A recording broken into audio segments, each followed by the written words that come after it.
हाय student, मैं सुंदरपाल ब्रॉड, assistant professor botany, SPSB government college Shahpura Bhilwara Rajasthan.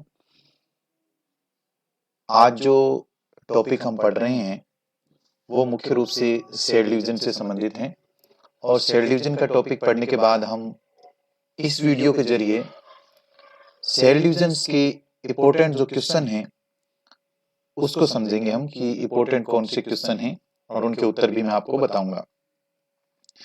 कोशिका विभाजन का जो पहला क्वेश्चन है जो आपकी स्क्रीन पे दिखाई दे रहा है वह कोशिका विभाजन किसे कहते हैं। तो प्रत्येक जो जीव हैं, हम बहुकोशिकीय जीवों की यदि बात करें तो उनमें बहुत सी कोशिकाएं हैं और उन कोशिकाओं में विभाजन जरूरी है, तभी एक कोशिका से अनेक कोशिकाएं बनती हैं। तो कोशिका विभाजन एक ऐसी प्रक्रिया है जिसमें एक कोशिका से विभिन्न प्रकार की कोशिकाएं बनती हैं। इस प्रक्रिया को कोशिका विभाजन या सेल डिवीजन कहते हैं और प्रत्येक जीव जो एक कोशिका से ज्यादा यानी बहुकोशिकीय जीव हैं उनमें कोशिका विभाजन होता ही है। फिर उसके बाद दूसरा क्वेश्चन ये आता है कि कोशिका विभाजन कितने प्रकार का होता है। कोशिका विभाजन मुख्य रूप से 3 प्रकार का होता है, एमाइटोसिस, माइटोसिस एंड मियोसिस। तो कोशिका विभाजन 3 प्रकार का, असूत्री विभाजन, सूत्री विभाजन और अर्धसूत्री विभाजन। तीसरा क्वेश्चन है कोशिका विभाजन की खोज किसने की थी। कोशिका विभाजन की खोज की यदि हम बात करें तो मैंने अभी आपको बताया कि कोशिका विभाजन मुख्य रूप से 3 प्रकार का होता है, एमाइटोसिस और माइटोसिस और मियोसिस। तो एमाइटोसिस जो कोशिका विभाजन है जो मुख्य रूप से बैक्टीरिया में पाया जाता है, उसकी खोज रेमेक ने की थी, रेमेक नामक वैज्ञानिक ने की थी। उसके बाद दूसरा कोशिका विभाजन जिसकी हम बात करें तो माइटोसिस आता है, सूत्री विभाजन। और माइटोसिस की जो खोज है वो फ्लेमिंग ने की थी।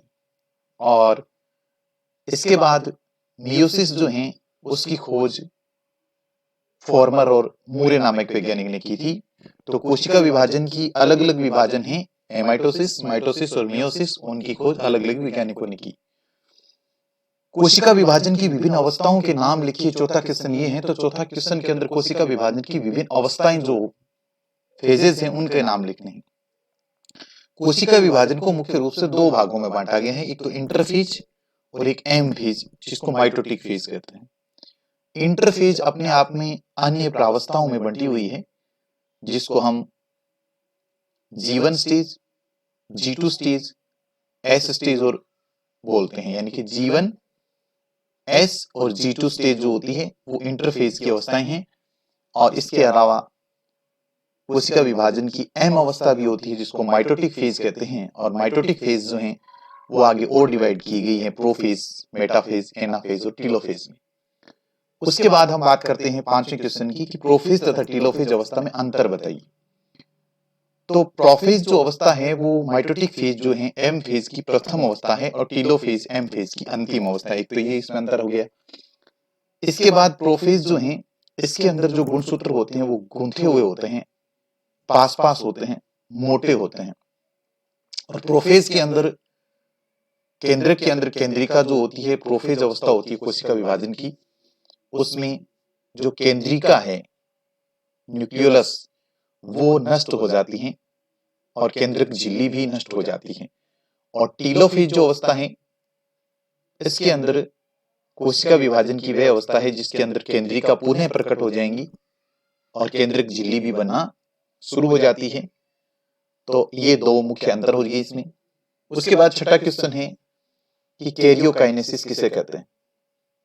हम यदि कैरियोकाइनेसिस की बात करें तो जब कोशिका विभाजन होता है तो उसमें एक कोशिका से जब 2 कोशिकाएं बनती हैं तो उसमें केंद्रक जो हैं वो भी 2 बनते हैं। तो जब एक केंद्रक 2 केंद्रकों में बनता है अर्थात हम ये कह सकते हैं कि केंद्रकों के विभाजन को हम कैरियोकाइनेसिस कहते हैं, क्योंकि कैरियन जो होता है वो केंद्रक ही होता है। पादप और जंतु कोशिका विभाजन में अंतर बताइए। यदि हम 7वें क्वेश्चन की बात करें, पादप और जंतु कोशिका में अंतर बताइए, तो पादप कोशिका और जंतु कोशिका के अंदर मुख्य रूप से जो अंतर होता है वो एक तो होता है सेल वॉल का, कोशिका भित्ति का। पादप की जो कोशिकाएं होती है उनके अंदर कोशिका भित्ति पाई जाती है, जबकि जंतु कोशिका के अंदर कोशिका भित्ति नहीं पाई जाती। और यदि कोशिका विभाजन की हम बात करें पादप और जंतुओं में कोशिका विभाजन में अंतर, तो विभाजन में अंतर यह है कि जब कोशिकाओं का विभाजन होता है, अंत में एक कोशिका से दो कोशिका बनती है, तो पादपों के अंदर एक कोशिका से दूसरी कोशिका बनती है तो वहां पर सेल प्लेट फॉर्मेशन होता है, कोशिका पट्टी का निर्माण होता है, जिससे एक कोशिका से दो कोशिकाओं का निर्माण हो जाता है।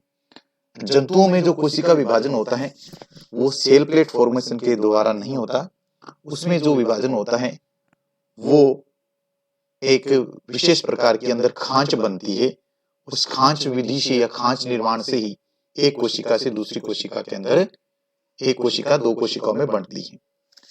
उसके बाद जो 8वां क्वेश्चन है वो आता है कि बुके स्टेज क्या है।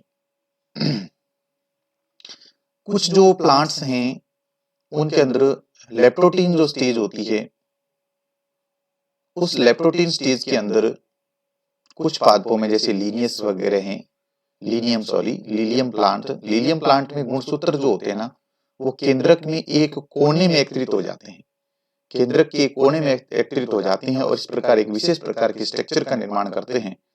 तो इस स्टेज को बुके स्टेज कहा जाता है। उसके बाद नेक्स्ट क्वेश्चन आता है कि डीएनए का द्विगुणन किस अवस्था में होता है। डीएनए का जो द्विगुणन होता है वो एस प्रावस्था में होता है, सिंथेटिक फेज या जिसको एस स्टेज बोलते हैं उसमें होता है। कोशिका चक्र की रेस्टिंग फेज किसे कहते हैं। कोशिका चक्र की रेस्टिंग फेज जैसे मैंने आपको बताया कि इंटरफेज जो है उसके अंदर अवस्थाएं जो मैंने आपको बताई, G1 स्टेज, G2 स्टेज और एस स्टेज। तो G1 स्टेज के अंदर यदि कोशिका विभाजन रुक जाए तो जीवन अवस्था को ही G0 स्टेज कहते हैं और G0 को ही हम रेस्टिंग फेज कहते हैं, जिसके अंदर कोशिका किसी भी विभाजन कोई विभाजन नहीं करती, अर्थात कोशिका अपने विभाजन साइकिल से बाहर चली जाती है, उसको कोशिका चक्र की रेस्टिंग फेज जो है वो कहा जाता है। तो ये दो क्वेश्चन थे जो कोशिका विभाजन से संबंधित थे, आप जरूर इन्हें याद करेंगे और इंपॉर्टेंट क्वेश्चन है कोशिका विभाजन से संबंधित। Thank you student.